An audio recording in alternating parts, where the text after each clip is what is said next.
Hello बच्चों, आज class 10th maths का फर्स्ट चैप्टर अंकगणित की आधारभूत प्रमेय पढ़ते हैं। तो इस प्रमेय को जानने के लिए हमें भाज्य और अभाज्य संख्याओं को जानना होगा, जो कि आप पिछली कक्षाओं में पढ़ चुके हैं। तो चलिए देखते हैं। कुछ प्राकृत संख्या लेते हैं 1, 2, 3, 4, 5, 6, 7, 8, 9 और 10। इसमें से हम भाज्य और अभाज्य संख्याओं को छांट लेते हैं। हम जानते हैं कि अभाज्य संख्याएं वो होती हैं जिनको अपन स्वयं के अतिरिक्त एक और स्वयं ही गुणनखंड होता है। यानी जैसे 1 है तो 1 को 1 ही विभाजित कर सकता है, 2 को 1 और 2 ही विभाजित कर सकता है, 3 के गुणनखंड 1 और 3 होंगे। इस प्रकार यहाँ अभाज्य संख्या हो गई 1, 2, 3, 5 और 7। और भाज्य संख्याएं होती हैं जिनमें एक और स्वयं के अतिरिक्त और भी कोई गुणनखंड होता है, यानी वो किसी अन्य संख्या से भी विभाजित हो सकती है। यहाँ पर हम देखते हैं इसमें कौन सी भाज्य संख्या होगी। 4 के गुणनखंड होंगे 1 इंटू 2 इंटू 2। इसी तरह 6 होगा, इसमें 6 का गुणनखंड 1 इंटू 2 इंटू 3 होगा, 8 होगा, 9 होगा और 10 होगा। चलिए अब इन भाज्य संख्याओं को हम अभाज्य संख्याओं के गुणनखंड के रूप में लिखते हैं। तो सबसे पहले इसमें है 4 का गुणनखंड होगा 1 इंटू 2 इंटू 2। यहाँ 1 अभाज्य है और 2 भी अभाज्य संख्या है।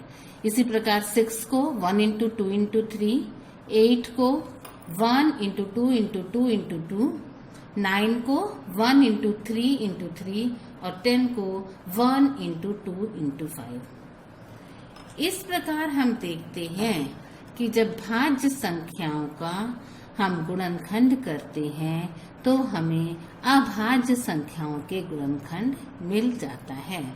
तो प्रत्येक भाज्य संख्या को हम अभाज्य संख्याओं के गुणनखंड के रूप में लिख सकते हैं।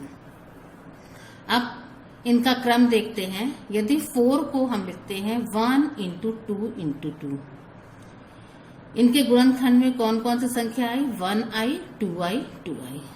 अब इनका क्रम यदि हम बदल दें, 2 को पहले कर दें और 1 को पीछे कर दें, तो क्या इनके मान में कुछ अंतर पड़ेगा? देखते हैं। 2 इंटू 2, 4 इंटू 1, 4 हुआ, जो कि इनके मान में कोई भी अंतर नहीं हो रहा है। इसी प्रकार 6 को देखिए, 1 इंटू 2 इंटू 3 है। इनका क्रम बदलने पर 3 इंटू 2 इंटू 1 का मान भी 6 होता है।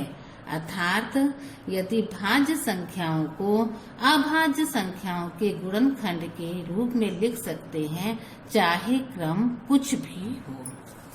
इस प्रकार फंडामेंटल थ्योरम ऑफ अरिथमेटिक बनी, जो है प्रत्येक भाज्य संख्याओं को अभाज्य संख्याओं के एक गुणनफल के रूप में व्यक्त किया जा सकता है, तथा यह गुणनखंडन अभाज्य गुणनखंडों के क्रम के बिना अद्वितीय होता है।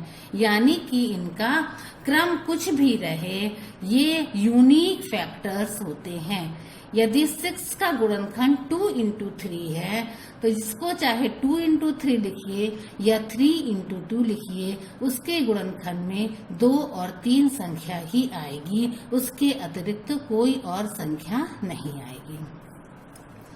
चलिए एक्सरसाइज 1.2 का फर्स्ट क्वेश्चन करते हैं। निम्नलिखित संख्याओं को अभाज्य गुणनखंडों के रूप में व्यक्त कीजिए।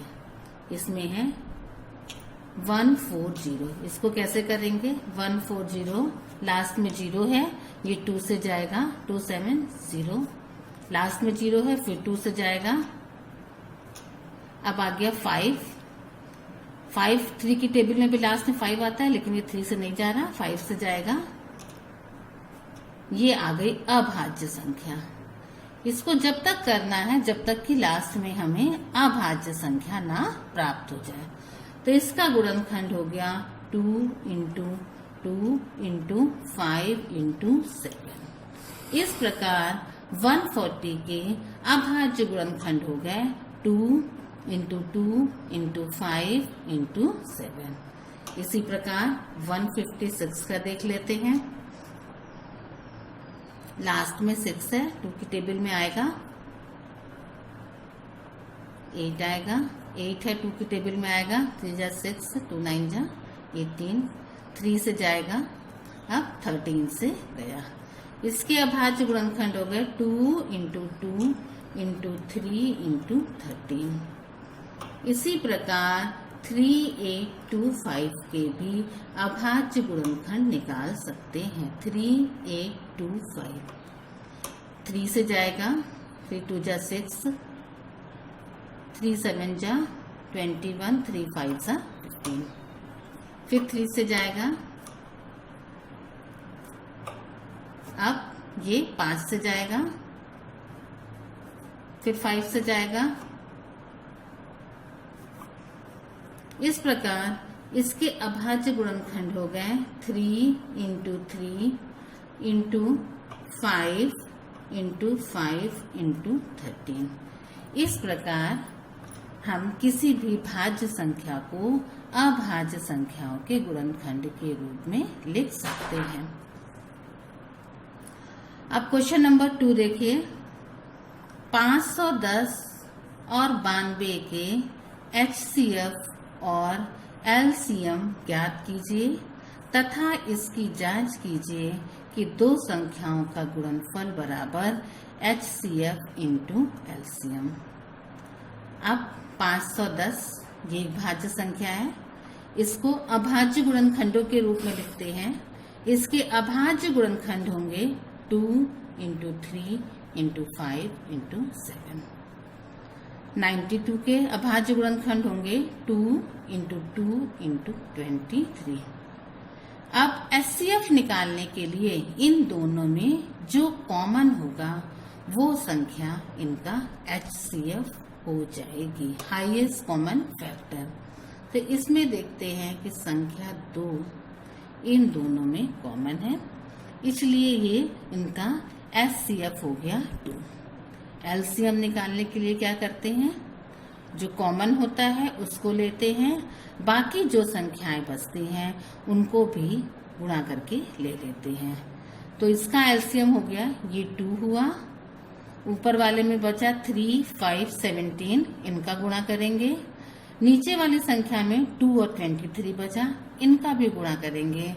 इन सब को गुणा करने पर आया 23,460, इसलिए इनका LCM हुआ 23,460।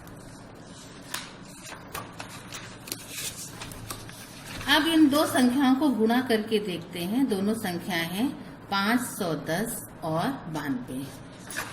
इनका गुणा करने पे हमें मिलता है 46,920 और LCM और HCF का गुणा किया। HCF है 2, LCM है 23,960। इनका गुणा करने पर भी हमको वही संख्या 46,920 प्राप्त हो रही है। तो इससे एक सूत्र प्राप्त हुआ कि दो संख्याओं का गुणनफल बराबर होता है HCF इंटू LCM। अब आइए क्वेश्चन नंबर 5 पर आते हैं। जांच कीजिए कि क्या किसी प्राकृत संख्या n के लिए संख्या 6 टू द पावर n अंक 0 पर समाप्त हो सकती है। अब 0 पर समाप्त होने वाले अंक हम देखते क्या है, 10 होता है, 100 होता है, 1000 होता है। इसी तरह 0 पर समाप्त होने वाले अंक ये सब होते हैं, इत्यादि आगे चलते रहेंगे। अब इनका हम गुणनखंड करते हैं तो 10 का हमको मिलता है 2 इंटू 5, 100 का मिलता है 2 इंटू 2 इंटू 5 इंटू 5। इसी प्रकार 1000 का भी कर सकते हैं। तो इन दोनों का गुणनखंड करने पर हमें कौन कौन सी अभाज्य संख्याएं मिल रही हैं? 2 मिल रही है और 5 मिल रही है। लेकिन क्वेश्चन में है कि 6 टू द पावर n 0 पर समाप्त होना है किसी प्राकृत संख्या n के लिए। तो 6 टू द पावर n का हम गुणनखंड करेंगे तो हमें 2 into 3 मिलेगा, जिसमें हमें 2 तो प्राप्त हो रहा है किंतु 5 नहीं प्राप्त हो रहा है। और फंडामेंटल थ्योरम ऑफ अर्थमेटिक क्या कहती है कि किसी भी भाज्य संख्या को अभाज्य संख्याओं के गुणनखंड के रूप में लिख सकते हैं और यह गुणनखंड अद्वितीय होता है। यानी कि अगर 6 के फैक्टर्स 2 और 3 हैं तो इसमें 2 और 3 ही आएगा। 2 यहाँ पर 5 किसी प्रकार नहीं आ सकता है। तो इसलिए ये संख्या 6 2 से तो भाज्य हो रही है किंतु 5 से भाज्य नहीं हो रही है। इसलिए 6 टू द पावर n अंक 0 पर समाप्त नहीं हो सकता है।